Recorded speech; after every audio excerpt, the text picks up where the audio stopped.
Assalamualaikum warahmatullahi wabarakatuh. Topik yang kita bahas hari ini adalah mengenai pergeseran kesetimbangan. Keadaan setimbang pada suatu sistem akan stabil jika tidak ada pengaruh dari luar sistem. Jika diberikan suatu aksi terhadap suatu kesetimbangan, maka sistem tersebut akan bergeser menuju kesetimbangan yang baru.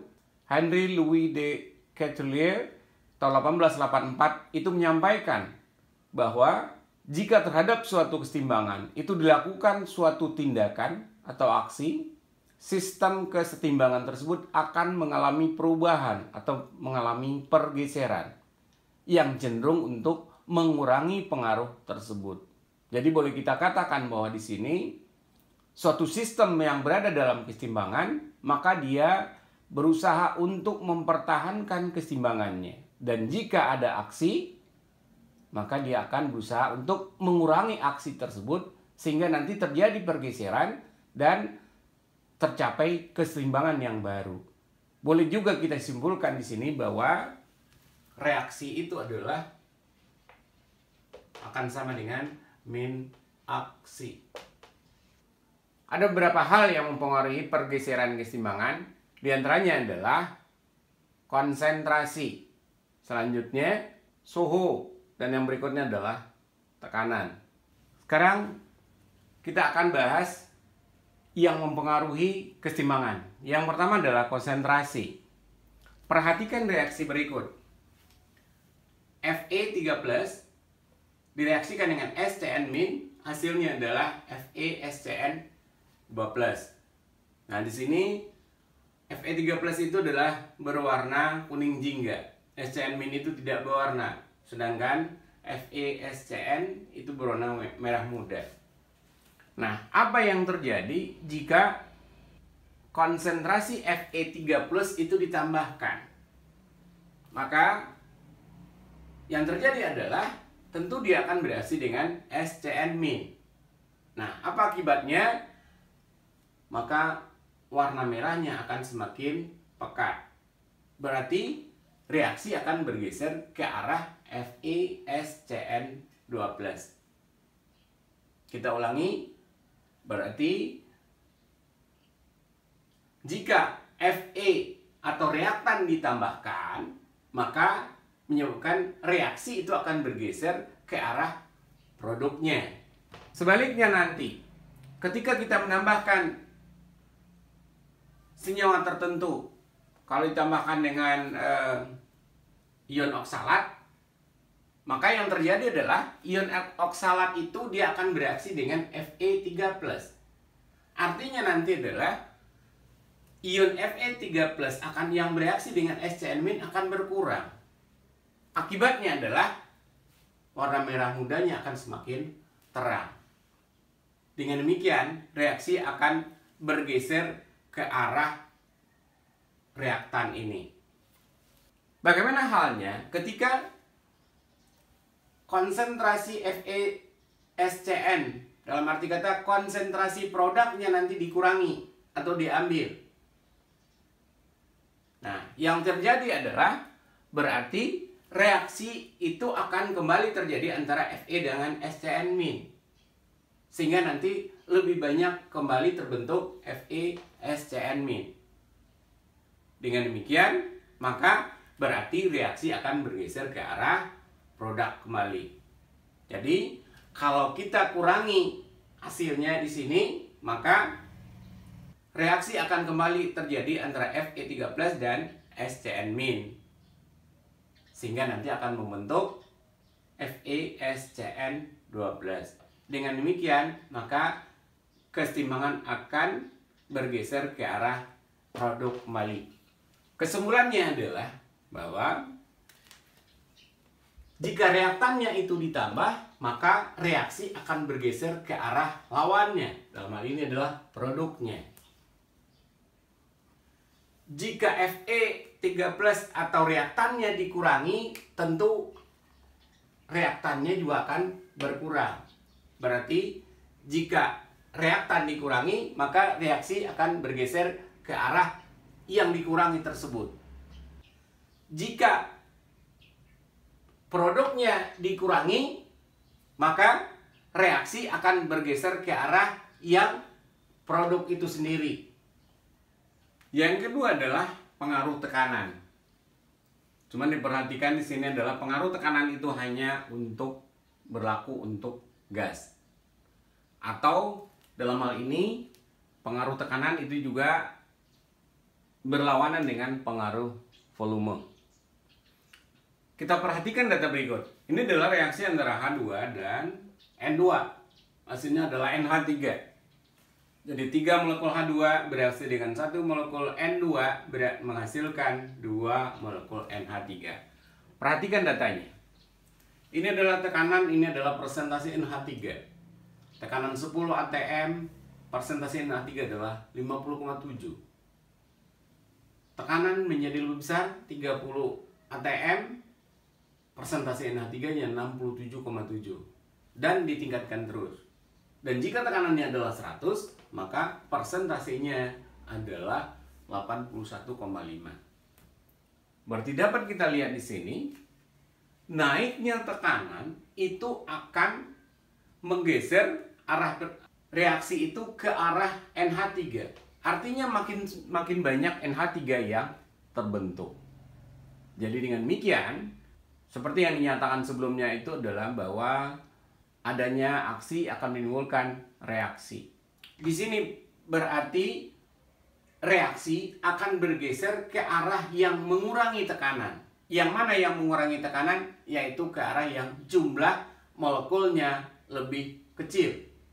Kita lihat di sini, yang kiri itu ada 4 molekulnya, sedangkan yang kanan hanya ada 2. Berarti reaksi itu akan bergeser ke arah yang jumlah molekulnya lebih sedikit, yaitu NH3. Sebaliknya, jika tekanan dikurangi, maka reaksi akan bergeser ke arah yang jumlah molekulnya lebih banyak. Jadi kesimpulan kita, pergeseran keseimbangan akibat pengaruh dari tekanan adalah jika tekanan ditingkatkan, maka reaksi akan bergeser ke arah yang jumlah molekulnya sedikit. Tetapi sebaliknya, jika tekanannya diperkecil, maka reaksi akan bergeser ke arah yang jumlah molekulnya lebih banyak. Yang selanjutnya adalah pengaruh suhu. Ini reaksi antara N2 dan H2, hasilnya adalah NH3. Perhatikan delta H-nya. Delta H berharga negatif. Berarti reaksinya adalah exotherm. Berarti akan menghasilkan atau meningkatkan suhu. Di sini hasilnya adalah berdasarkan data, suhunya 200 derajat Celcius, persentase NH3-nya adalah 50,7. Suhu 300 derajat Celcius, persentase NH3-nya adalah 14,7. Anda perhatikan, semakin naik suhunya, berarti NH3-nya makin sedikit.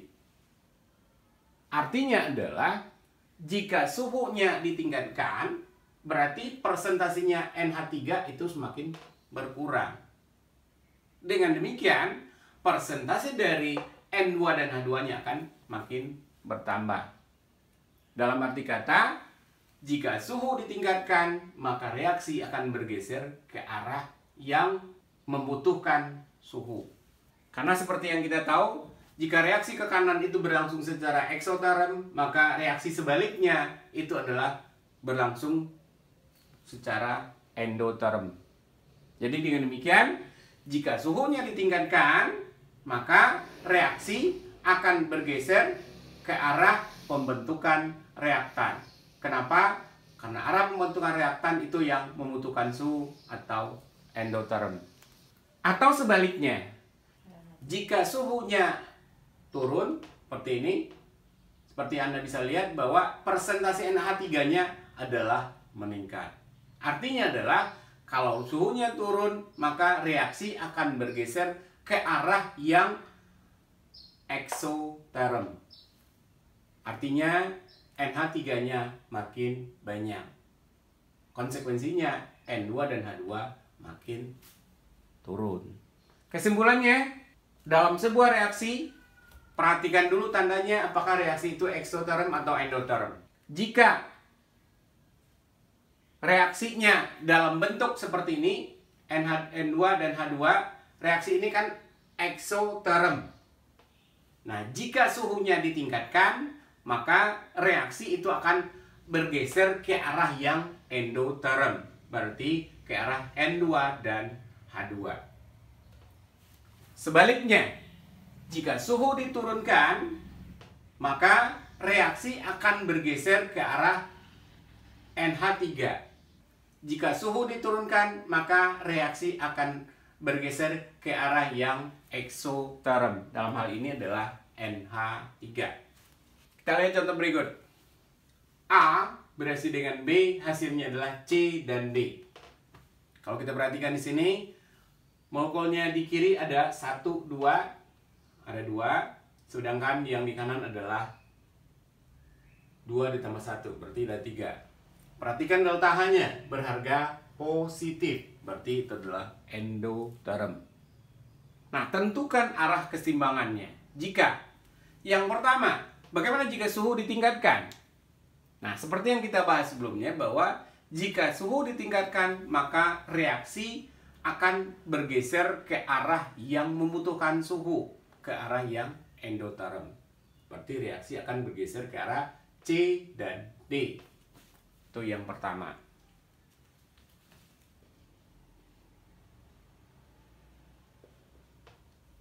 Yang kemudian yang kedua adalah bagaimana halnya ketika gas A-nya itu ditambah. Nah, kalau gas A-nya ditambah, berarti reaksi itu akan bergeser ke arah pembentukan produknya. Berarti ini juga nanti akan menghasilkan reaksi akan bergeser ke arah C dan D. Yang selanjutnya, bagaimana halnya ketika gas C itu dikurangi?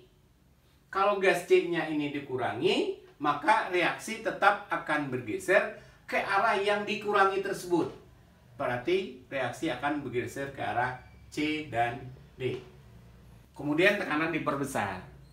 Tekanan diperbesar, maka reaksi akan bergeser ke arah yang mengurangi tekanan, yaitu ke arah yang jumlah molekulnya sedikit.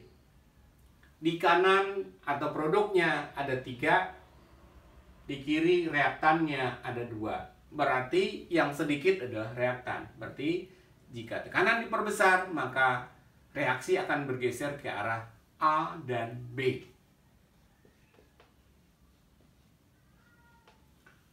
Yang kelima adalah pengaruh volumenya. Volume diperbesar artinya adalah tekanannya diperkecil. Antara volume dan tekanan itu akan berbanding terbalik. Perhatikan, jika volumenya diperbesar, maka reaksinya tentu akan bergeser ke arah yang jumlah molekulnya lebih banyak. Berarti reaksi akan bergeser ke arah C dan D. Tugas P bereaksi dengan Q, hasilnya adalah R dan S. Perhatikan ini 2 molekulnya, ya. Kemudian delta H-nya adalah negatif, artinya adalah eksoterm.